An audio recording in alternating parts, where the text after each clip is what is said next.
judul dan presentasi, maka saya memilih apa yang sedang saya pikirkan ya, yaitu post-sekuler, post-Islamism dan masa depan Islam Indonesia. Jadi ini terutama saya sedang melakukan riset tentang ini ya, peran agama dalam konflik dan rekonsiliasi di Asia Tenggara, dan juga baru-baru ini terbit tulisan saya tentang moderasi beragama dalam konteks perubahan global. Jadi itu yang menjadi yang sedang memenuhi pikiran saya lah gitu.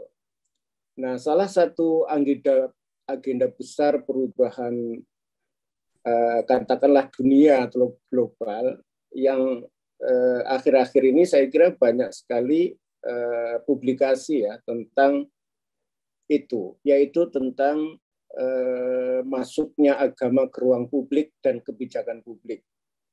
Ini secara kasar, meskipun debatable, itu bisa disebut sebagai fenomena post-sekuler gitu.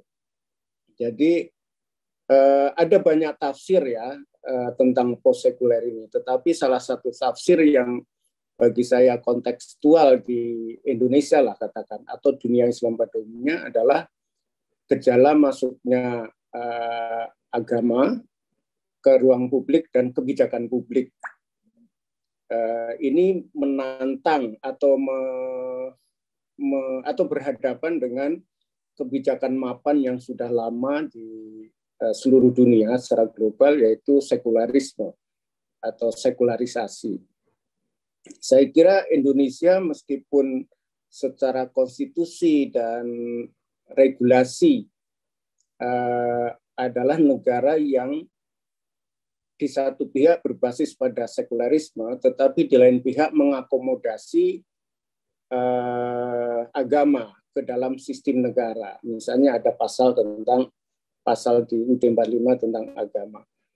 Nah, ini oleh salah satu profesor yang menulis tentang post-sekuler, yaitu Adrianus di STF, dalam satu pidato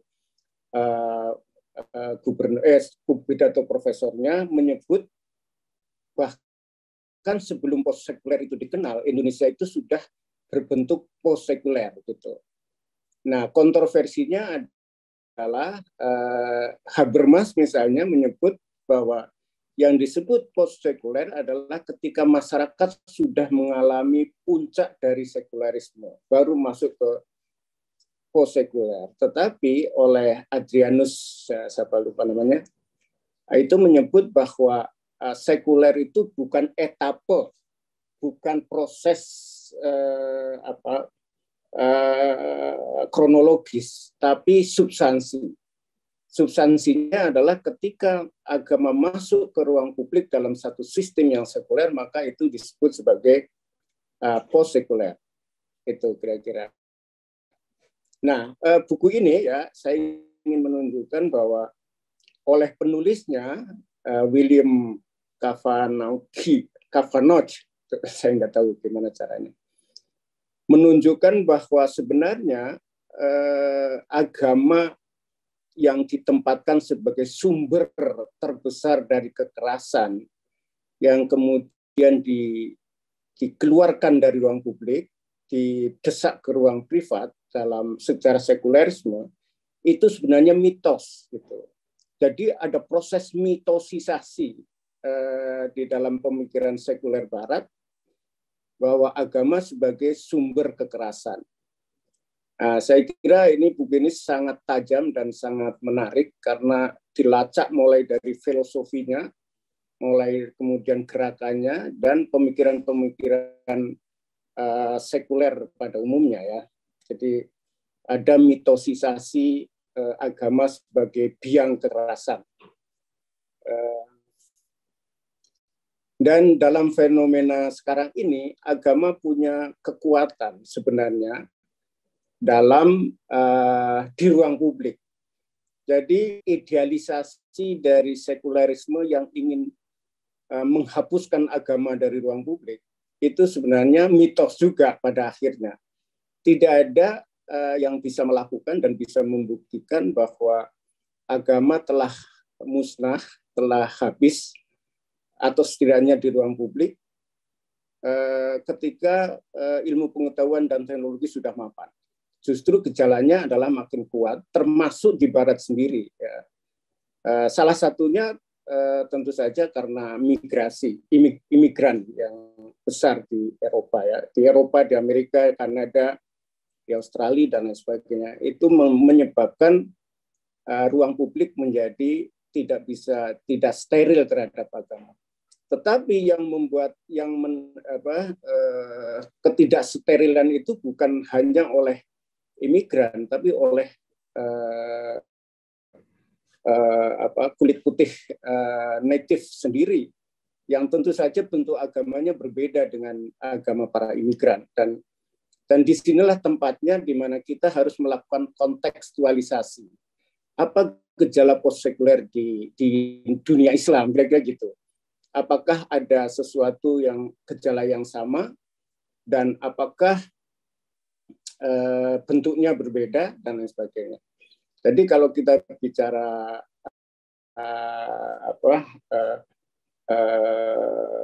postkolonial misalnya, maka sebenarnya peninggalan kolonial yang ingin menghapus agama dari ruang publik itu tidak berhasil. Justru yang terjadi kemudian adalah revitalisasi agama, khususnya Islam ya saya kira, di ruang publik. Tapi kalau kita lihat India, Myanmar, Thailand, juga di negara-negara lain, yang terjadi bukan hanya bukan hanya Islam, tapi juga Hindu, Buddhis, dan lain sebagainya. Nah, masalahnya adalah dari sisi teori sekularisme, agama yang masuk ke ruang publik itu dianggap membahayakan karena akan mengintrodusir identitas agama, gitu. Identitas agama sebagai identitas, sehingga memunculkan gejala populisme. Ya. Meskipun populisme tidak hanya juga di negara-negara Islam atau negara Timur, tapi juga di negara Barat ya juga terjadi populisme. Meskipun bentuknya berbeda, misalnya fenomena Trump ya, di Amerika itu juga populisme yang sebenarnya secara real didukung oleh gereja-gereja konservatif ya, yang ingin masuk ke ruang publik, ke kebijakan publik, kemudian mengambil peran dalam kebijakan publik. Termasuk di era Bush ya, saya kira itu ada berbagai karya yang menunjukkan bahwa Bush adalah disetir oleh oleh agama konservatif, neokon, kira-kira gitu. Nah, tulisan ini sebenarnya, buku ini membahas tentang Islam postsekuler di Barat. Tetapi bisa kita tarik ke situasi dunia Islam, Indonesia pada khususnya. Karena sebenarnya saya ingin, dengan membahas ini, saya ingin mengajak teman-teman untuk melihat kemungkinan perubahan orientasi kajian Islam dan metodologi yang diperlukan. Dalam refleksi saya bisa salah. Kita masih terbelenggu oleh postulat-postulat dan perspektif Islam, kajian Islam, katakanlah masa lalu ya, masa menyebutnya sekuler, positivistik atau apa gitu. Nah, kita belum masuk ke era baru atau proyek besar baru dunia yang sedang berubah ini. Gitu. Nah, bagaimana kajian Islam harus diorientasikan dan metodologi apa yang diperlukan untuk itu. Nah, Islam di postsekuler memang juga debatable ya. Ada yang menginginkan misalnya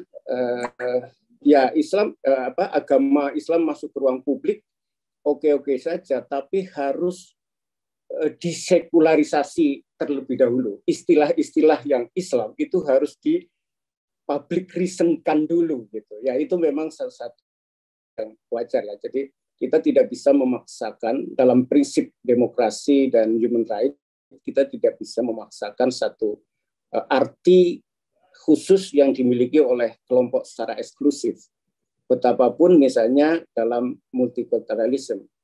Tetapi kita perlu melakukan apa yang disebut dengan public reason. Jadi diuji dengan publik apakah relevan atau tidak. Misalnya undang-undang halal misalnya ya, labalisasi halal. Apakah atau zakat, apakah itu cukup argumentatif untuk dimasukkan dalam ruang publik sehingga menjadi kebijakan publik atau tidak. Nah, di sini saya kira tantangannya ke depan. Jadi yang diperlukan adalah sebenarnya transformasi di dalam agama itu sendiri. Bagaimana mengartikan postulat publik ini menjadi ruang publik yang bisa diterima semua orang. Kalau nggak salah, Profesor Nuhaidi pernah menulis tentang Islamic Public Sphere, ya, sebuah riset yang pernah diterbitkan.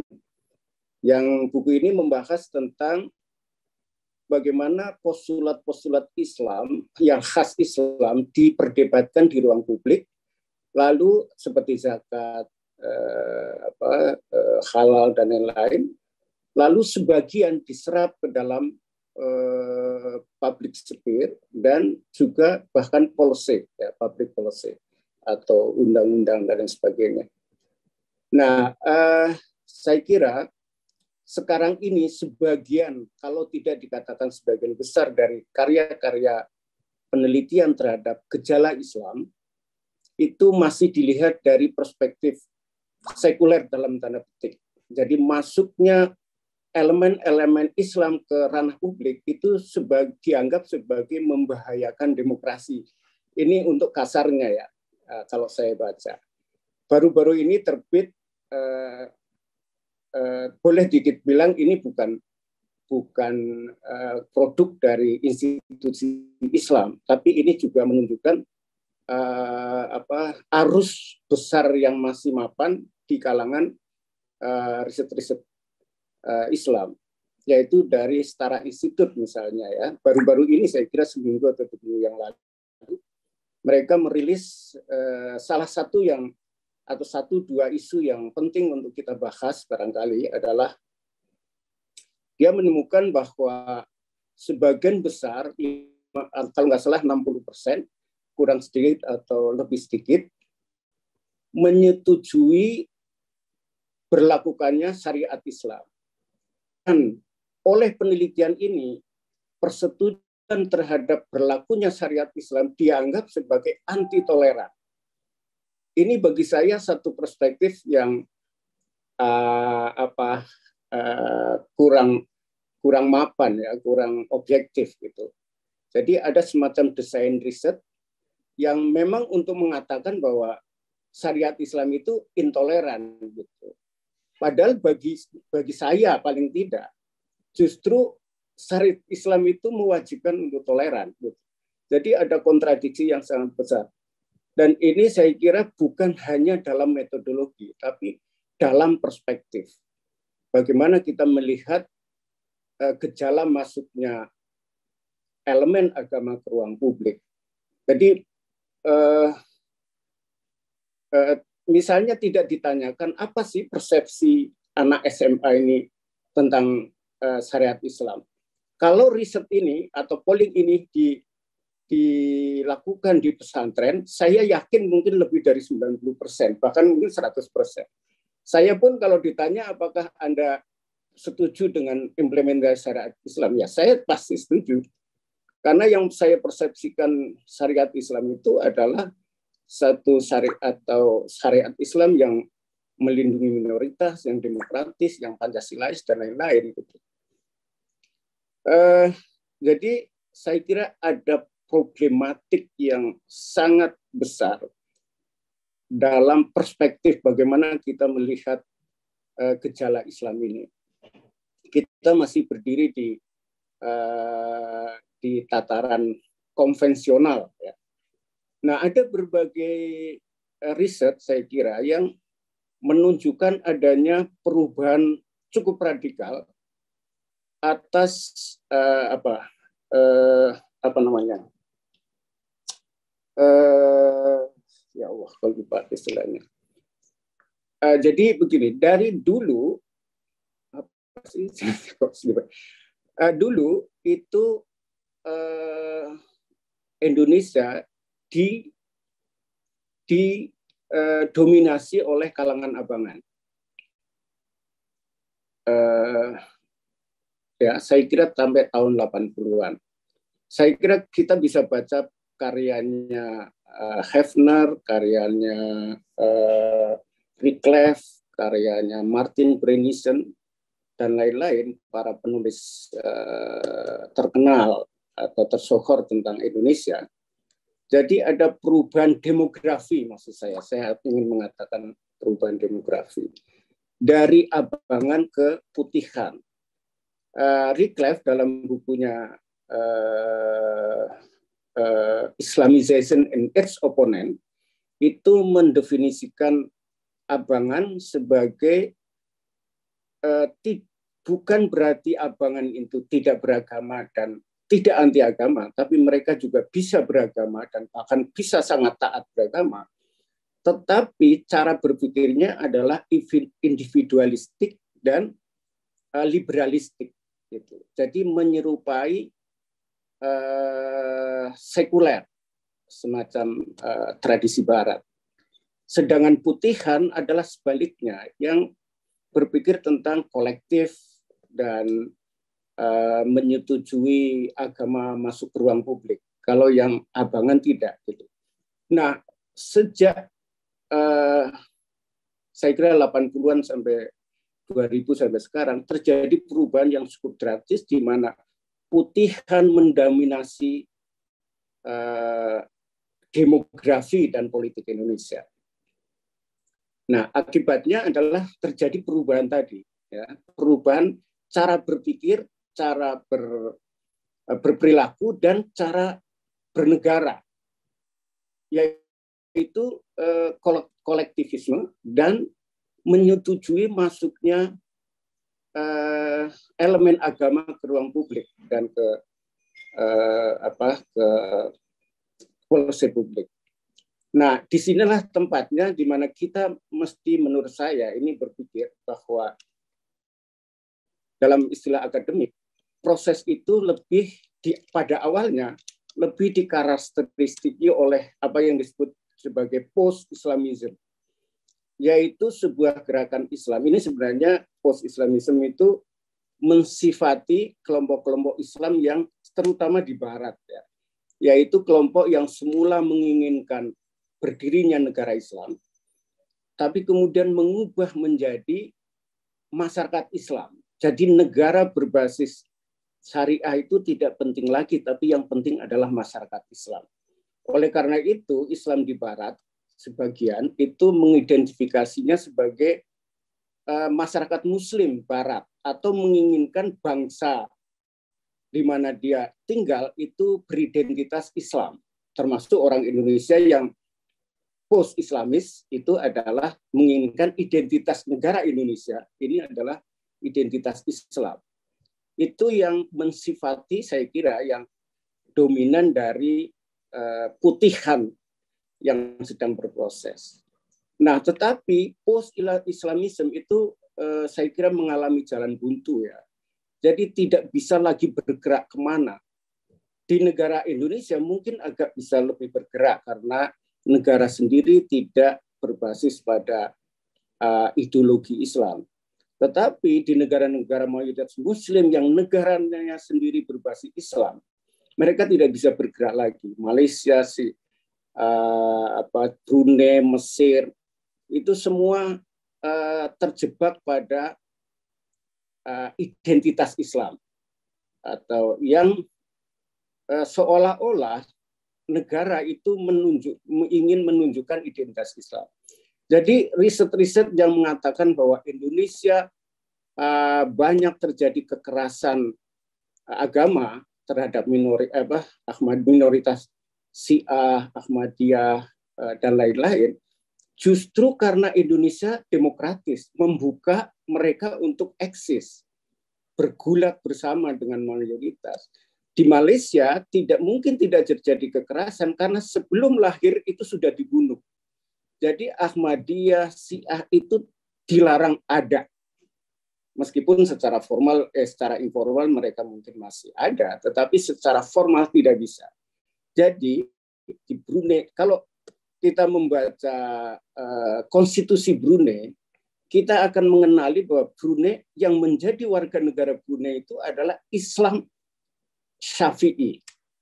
Jadi secara teoritik Islam yang non Syafi'i itu tidak bisa menjadi warga negara Brunei. Di Malaysia jelas ya ada bahwa yang di Pertuan Agung adalah pengawal Islam dan tradisi Melayu. Jadi, nah di Indonesia saya kira ini adalah tempat bergulat di mana identitas tidak menjadi basis dari negara. Sehingga potensial terjadi, saya mungkin agak ngawur ya, memakai istilah post-Islamism. Karena yang diperlukan adalah loncatan atau beyond post-Islamism. Jadi saya secara ngawur mengatakan post-Islamism. Nah, saya memberi contoh tentang moderasi beragama ya. Saya banyak kritik terhadap moderasi beragama, tapi satu hal saya ingin meletakkan moderasi beragama sebagai gejala dari eksisnya post-sekuler atau post-Islamism. Di dalam tulisan saya mengatakan bahwa dalam moderasi beragama, kalau kita baca dokumen konseptual dan implementasinya, ya, bahan pelatihan dan lain sebagainya, di situ jelas bahwa negara menggunakan agama untuk menjadikan para PNS, para ASN itu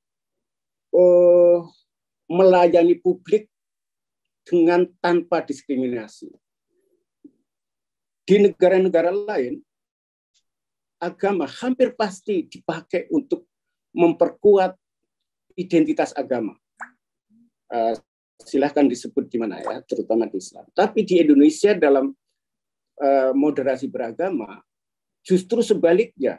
Jadi ada postulat di dalam salah satu dokumen moderasi beragama yang mengatakan bahwa pelayanan seorang ASN melayani publik dengan tanpa diskriminasi atau anti diskriminasi itu adalah pengamalan dari iman itu sendiri. Tentu bukan hanya Islam ya, semua agama. Jadi kalau kita tak bandingkan dengan nilai Barat ya, cara Barat menanamkan kepada pelayan publik, justru mereka harus meninggalkan agama untuk bisa objektif dan tidak diskriminatif. Nah, di sini justru menjadi pengamalan iman itu sendiri. Jadi di sini ada kontradiksi, saya ingin menyebut kontradiksi antara nilai-nilai yang ditanamkan oleh moderasi beragama dalam konteks post-sekuler dengan tradisi yang terjadi di Barat, tradisi sekuler. Nah, saya ingin pamer nih juga.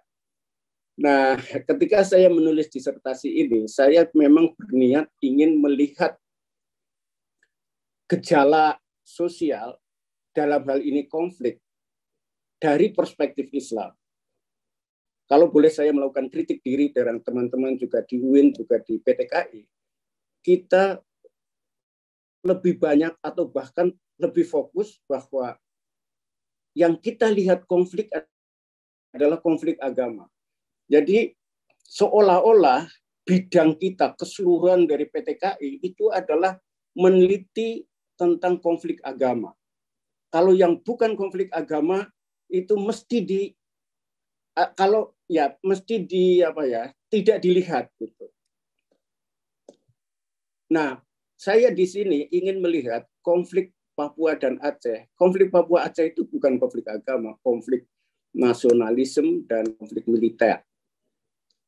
Tapi saya ingin melalui Gus Dur ya, tanpa Gus Dur juga saya mungkin susah.